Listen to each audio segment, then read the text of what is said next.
بسم اللہ الرحمن الرحیم۔ محترم سامعین، السلام علیکم ورحمۃ اللہ وبرکاتہ۔ میرے پیارے دوستو، آپ کا سواگت ہے نعیم علی آفیشیل چینل میں۔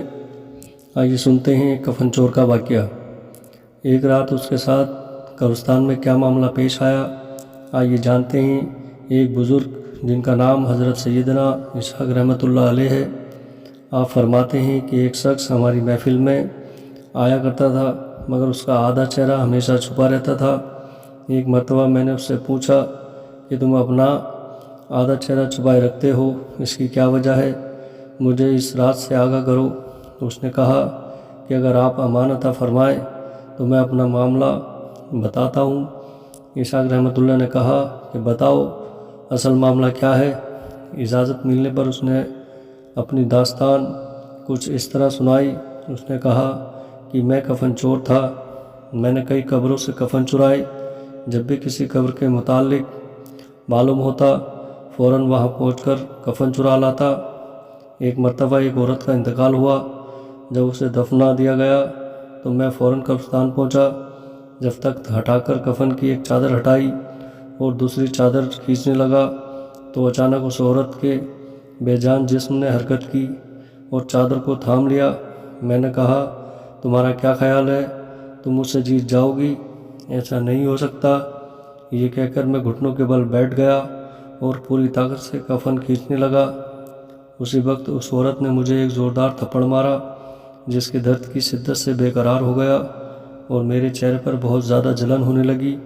یہ کہہ کر اس چور نے اپنے چہرے سے کپڑا ہٹایا تو اس کے گال پر انگلیوں کے نشان چھپے ہوئے تھے۔ اسحاق رحمۃ اللہ نے کہا، اچھا پھر کیا ہوا؟ اس نے کہا کہ میں نے پھر اس کپڑے کو اس پر ڈال دیا اور جلدی میں نے اس قبر پر مٹی ڈال کر دوبارہ سے اسے بھر دیا، اور میں نے یہ ارادہ کر لیا کہ جب تک میں زندہ رہوں گا دوبارہ کبھی بھی چوری نہیں کروں گا۔ اللہ میرے سبھی گناہوں کو معاف فرمائے اور مجھے توبہ کرنے کی توفیق عطا فرمائے۔ حضرت سیدنا ابو اسحاق رحمۃ اللہ علیہ فرماتے ہیں، اس کفن چور کا سارا واقعہ لکھ کر بھیجا کہ اس سے پوچھو کہ جو مسلمان قبلے کی طرف دفنائے گئے تھے، کیا سب کے چہرے قبلے کی طرف ہی تھے یا قبلے کی طرف سے پھر گئے تھے؟ میں نے کفن چور سے پوچھا تو اس نے کہا، میں نے جن لوگوں کے کفن چرائے ان میں سے اکثر کے چہرے قبلہ سے پھر چکے تھے۔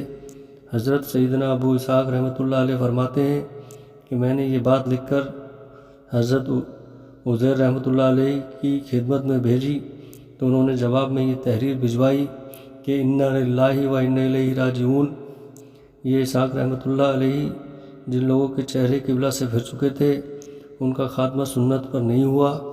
پیارے دوستو، اللہ ہمیں اپنی حفظ و امان میں رکھے اور ہمارا خاتمہ حضور صلی اللہ تعالیٰ علیہ وسلم کی سنتوں پر ہو۔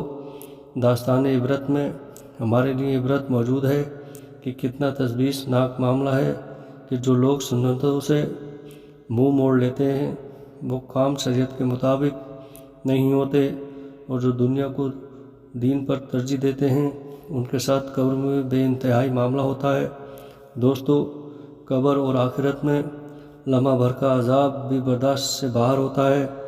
ہمارے نازک جسم جہنم کی بھڑکتی ہوئی آگ کا مقابلہ نہیں کر سکتے۔ اگر اسی طرح غفلت بھری زندگی گزارتے رہے اور اسی حالت میں موت آ گئی تو وہ ذلت اور رسوائی اور دردناک عذاب کا سامنا کرنا پڑے گا۔ میرے دوستو، جلد سے جلد اپنے گناہوں سے توبہ کر لو اور رو رو کر اللہ تعالیٰ سے معافی مانگ لو۔ اللہ تعالیٰ ہم سب کے گناہوں کو معاف فرمائے، آمین۔